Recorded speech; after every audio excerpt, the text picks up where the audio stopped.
ইয়া রাসূলুল্লাহ, দুইটা খেজুর যখন আমি মহিলার হাতে দিলাম, মহিলার হাতে দেওয়া মাত্র মহিলাটা দৌড়তে আরম্ভ করলো। আমি মহিলাটাকে ফলো করলাম।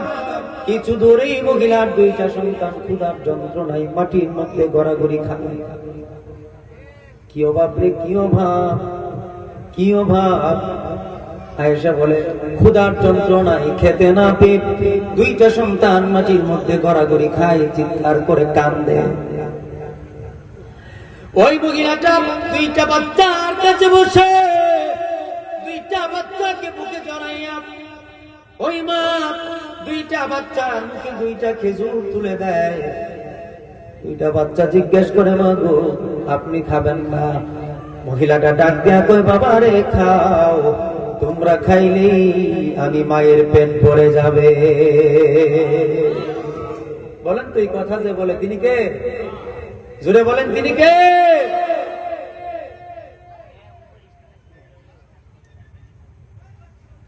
ইয়া রাসূলুল্লাহ, দুইটা খেজুর দুইটা সন্তানের মুখে তুলে দেয়। মা মুখে খেজুর দিলেন না। সন্তানগুলো জিজ্ঞেস করে, মা গো, আপনি খাবেন না? মা জবাব দেয়, না রে বাবারা, আমি খাবো না, তোমরা খাইলে আমার খাওয়া হয়, আমার পেট ভরে যায়। এই অভাবী দিনটা কিন্তু আপনাদের এক সময় গেছে। আমরা না, আমরা মোটামুটি গেছে, কিন্তু আপনাদের বেশি গেছে। কথা ঠিক না? ইয়া রাসূলুল্লাহ, আমি আর অপেক্ষা করতে পারি নাই। ইয়া রাসূলুল্লাহ, পরক্ষণে আবার দস্তরখান থেকে বাকি দুইটা খেজুর আমি মহিলার হাতে দিলাম। মহিলাটাকে ডাক দিলাম, বাকি দুইটা খেজুর মহিলার কাছে দিয়ে দিলাম।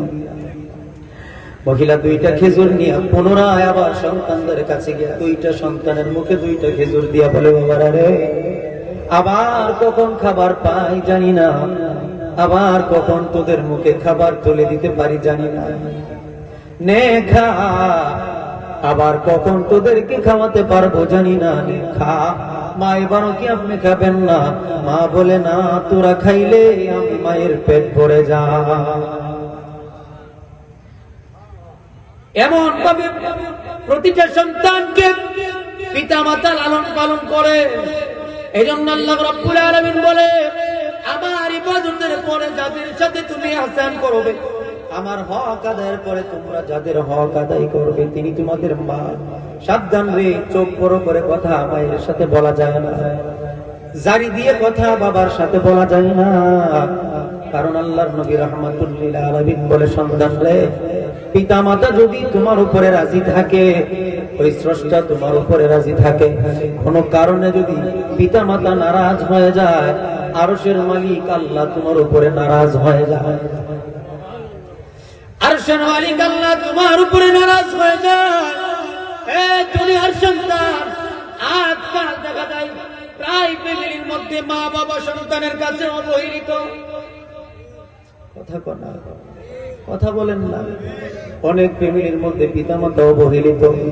শ্বশুর শাশুড়ি আসলে খেদমতের অভাব নাই, পিতামাতার জন্য খেদমত নাই।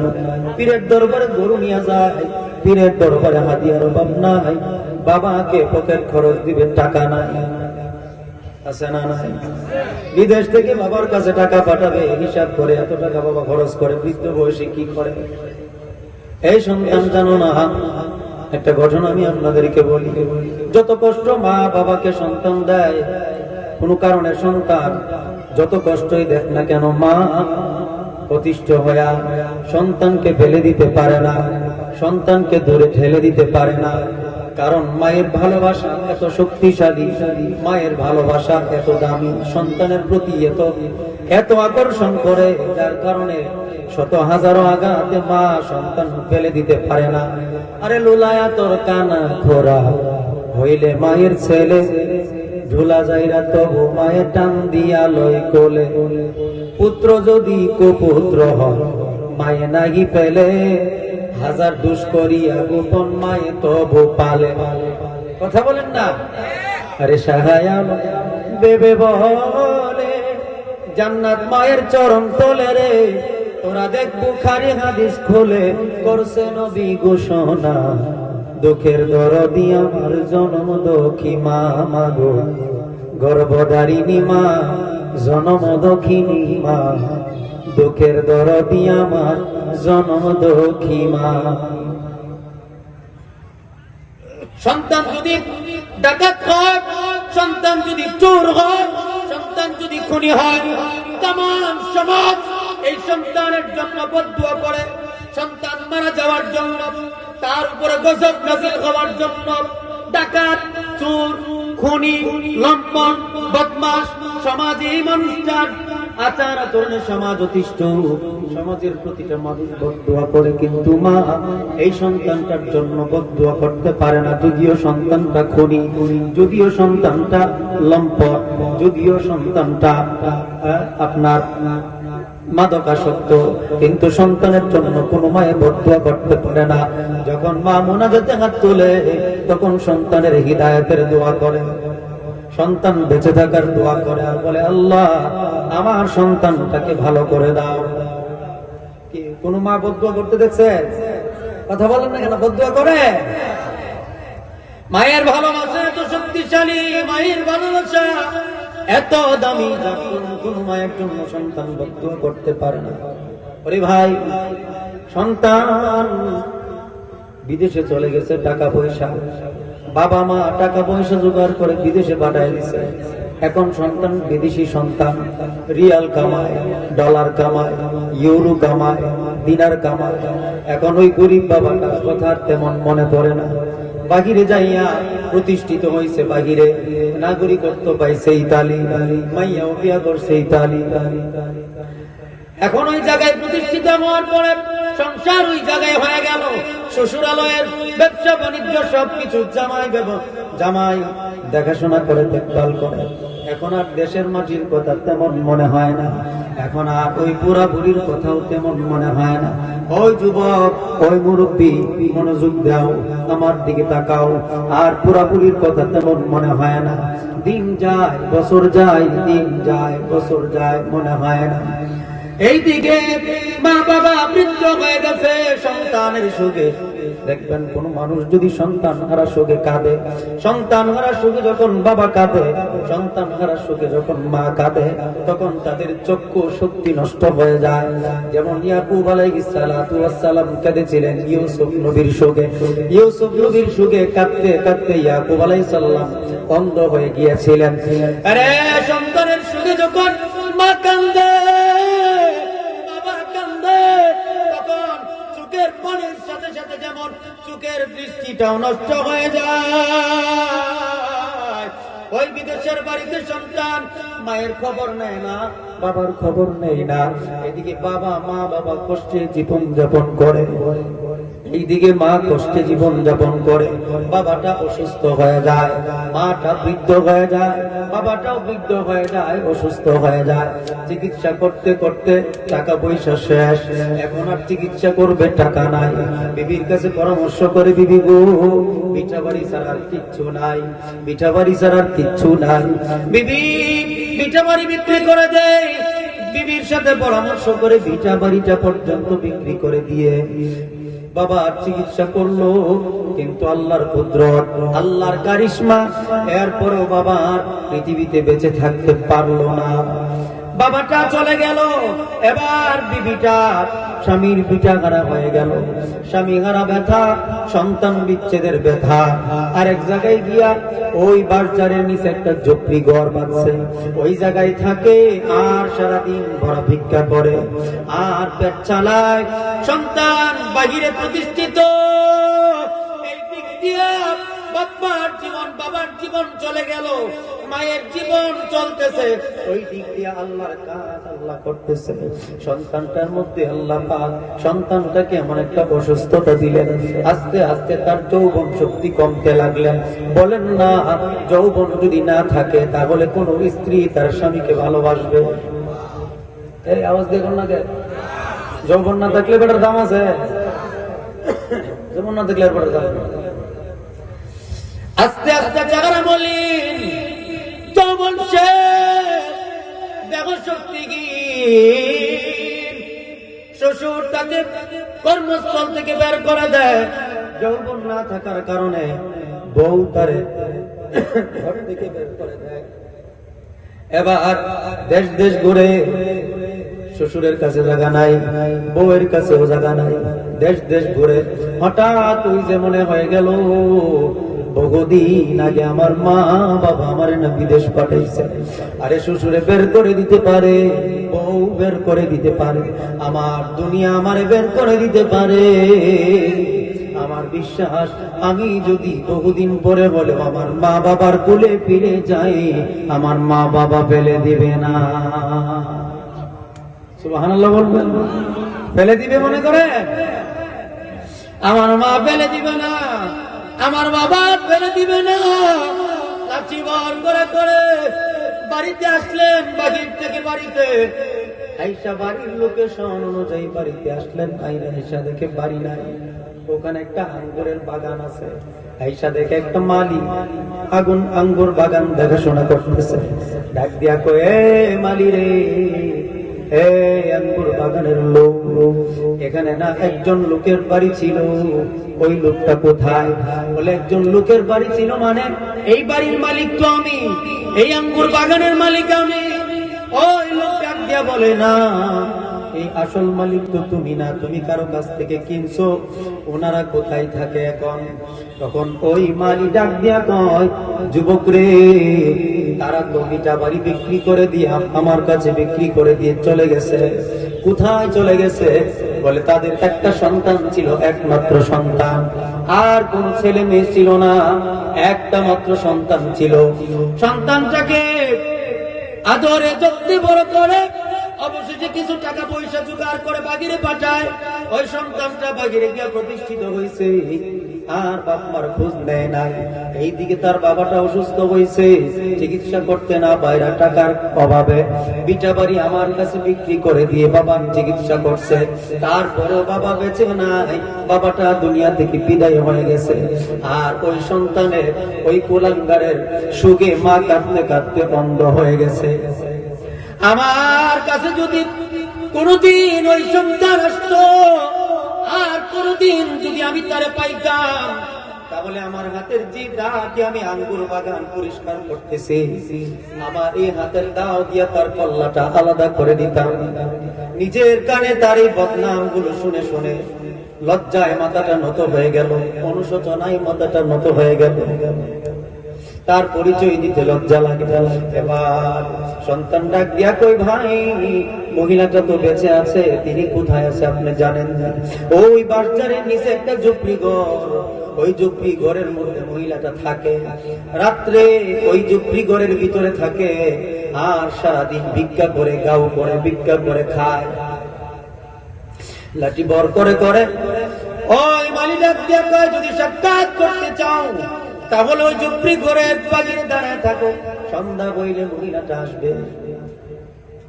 লাঠি বন করে করে দরজার এক পাশে আড়ালে দাঁড়ায় আছে। সন্ধ্যা যখন গড়ায় আসতেছে, সন্ধ্যা যখন গড়ায় আসতেছে, দেখে একটা মুরব্বী মহিলা লাঠি বর করে করে বার্ধক্যের ভারে কোমর বাঁকা হয়ে গেছে, লাঠি ভর করে করে ঝুপড়ি ঘরের দিকে আসতেছে। আইসা ভিক্ষার ঝুলিটা ঝুপড়ি ঘরের ভিতরে রাইখা, লাঠি এক পাশে রাইখা মস্কটা নিলেন, মস্কের পানি দ্বারা ওযু করলেন। ওযু কইরা মাগরিবের নামাজ আদায় করলেন। মাগরিবের নামাজ আদায় কইরা তাই নামাজের মুসল্লার মধ্যে বইসা রইছে, উঠে না। এশারের আযান দিছে, এশারের আযান দেওয়ার পরে এশারের নামাজ আদায় করলো। এশারের নামাজ আদায় করার পর এশারের নামাজ শেষে এবার দুইটা হাত আল্লাহর দরবারে বাড়ায় দিয়া কই, আল্লাহ রে, আল্লাহ আমারে স্বামী হারা বানাইয়া বিধবা বানাইছো, তোমার উপরে তোমার প্রতি আমার কোন অভিযোগ নাই। সন্তান হারা বানাইছো, আমার কোন অভিযোগ নাই। স্বামী ভিটা বাড়ি ছাড়া করছো, আমার কোন অভিযোগ নাই। আমি সারাদিন ভিক্ষা করে খাই, তাতেও আমার কোন অভিযোগ নাই। আমি ঝুপড়ি ঘরের ভিতরে ঘুমাই, আমার কোন অভিযোগ নাই। তোমার কাছে কিছু চাওয়ারও নাই রে মালিক। মালিক তোমার কাছে কিছু চাওয়ার নাই, তবে এতদিন যাবৎ বলে আসতেছি যা, আজকেও বলবো তা, মালিক রে তুমি আমার ওই দীর্ঘদিন আগে হারায় যাওয়া সন্তানটাকে আমার কোলে ফিরিয়ে দাও। এই সুবহানাল্লাহ বলেন। এই দীর্ঘদিন আগে আমার হারায় যাওয়া সন্তানটাকে আমার কোলে ফিরিয়ে দাও। মালিক রে তুমি না সব পারো, তুমি না শুরু থেকে শেষ করতে পারো, আবার শেষ থেকেও শুরু করতে পারো। নৈরাশাকেও আশার বাণী দিতে পারো, আবার আশা নিয়ে বসে আছে মানুষটাকেও নৈরাশ করতে পারো। কথা বলেন পারে কিনা? পারে কিনা? একটু মুখটা ভরে বলেন তো, যিনি পারে তিনি কে? জবান খুলে বলেন তিনি কে? আবার বলেন তিনি কে? ওই মা ডাক দিয়া কয় মালিক তুমি না সব পারো, তুমি না সব পারো। মালিক রে আমার হারায় যাওয়া সন্তানটারে আমারে ফিরে দাও, আর কিচ্ছু চাই না। আমার তোমার দরবারে তোমার প্রতি আমার কোনো অভিযোগ নাই। মালিক আমার সন্তান আমাকে কামাই করে খাওয়াবে, এই আশায় আমি তোমার কাছে সন্তান চাই না। বলেন সন্তান বাহিরে দাঁড়ায় দাঁড়ায় শোনে অনুশোচনার প্রভাবটা তার উপরে এত পড়লো, মাকে মা বলে ডাক দিবে পারতেছে না, মাকে মা বলে কেমনে ডাক দিবে, এমন ভাবে অনুশোচনা তার উপরে প্রভাব বিস্তার করলো। বাহিরে দাঁড়ায় দাঁড়ায় মায়ের করুণ কান্নার মোনাজাত শুনে মা কি বলে, মালিক রে হারায় যাওয়া সন্তানটারে ফিরায় দাও। সন্তান আমাকে কামাই করে খাওয়াবে, এই আশায় আমি তোমার কাছে সন্তান চাই না। সন্তান আমাকে আবার বিটা বাড়ি করে দিবে, মা সন্তান চায় না। সন্তান রে আবার বালাখানায় মা রাখবে, এজন্য মা সন্তান চায় না। মালিক রে সন্তান আমার রোজগার করে দিবে, এই জন্য আমি সন্তান চাই না। প্রয়োজনে আমি আমার সন্তান রে ভিক্ষা করে আমি আমার সন্তান রে খাওয়াবো। মালিকের পরেও আমার সন্তানটারে আমার ফিরে দে। মা কেন সন্তান চায়? মালিকের ডাক দিয়া কয় মালিক রে সন্তান ছাড়া আমার কেউ নাই, আমার স্বামী চলে গেছে।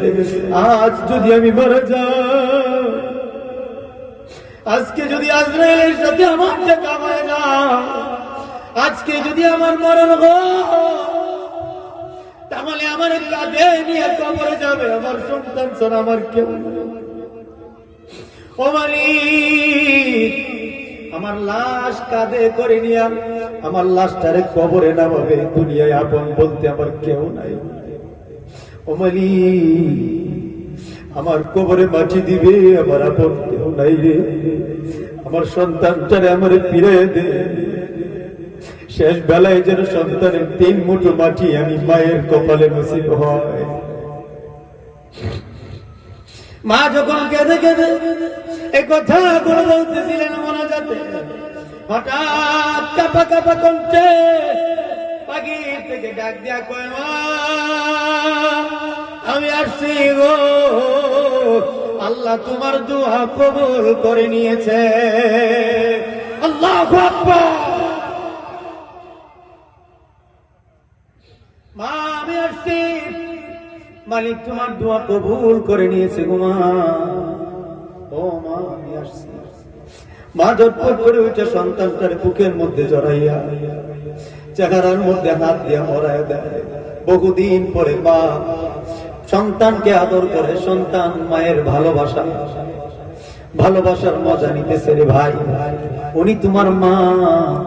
আল্লাহ বলে মা উফি ওয়ালা তানহারহুমা, এই মারে যদি যারা পরিমাণ কষ্ট দিবি, এই বাবারে যদি যারা পরিমাণ কষ্ট দিবি, তুমি মোল্লা হও আর মুফতি হও, কাবারি হও, যেই হও না কেন, মা যদি কষ্ট পায়, বাবা যদি কষ্ট পায়, তাহলে তোমার সব বরবাদ হয়ে যাবে। আরে বড় একজন আবেদ ছিল, বড় একজন আবেদ, যার নাম ছিল জুরাইস রহমাতুল্লাহ আলাইহি। তিনি একদিন নামাজে